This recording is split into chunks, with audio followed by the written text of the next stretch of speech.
नमस्कार. आज आपण सुक्या बोंबीलचा ठेचा बनवूया.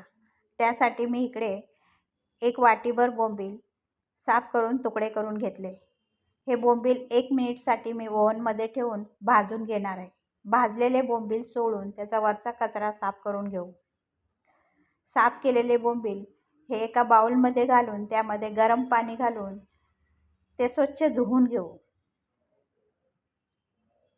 यानुसार 3-4 वेळा स्वच्छ धुवून दुसरीकडे कढईमध्ये पाव कप तेल घालून स्वच्छ धुतलेले बोंबील घालून ते मंद आचेवर लालसर असे भाजून घेऊ.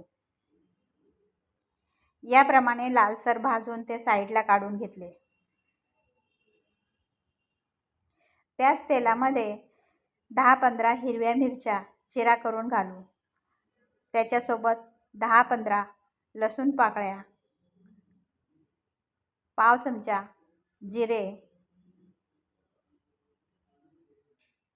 आणि थोडी कोथिंबीर घालून हे तेलावर चांगलं परतून घेऊ. परतलेले जिन्नस साईडला काढून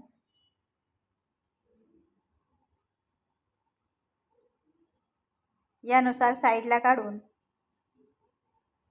खलबत्त्यात घालून याची जाडसर असं कुटून घेऊया किंवा ठेचून घेऊया.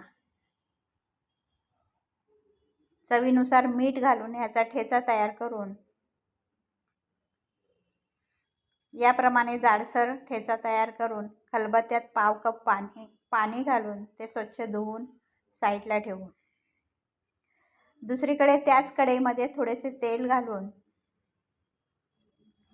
पाव चमचा हिंग, पाव चमचा हळद,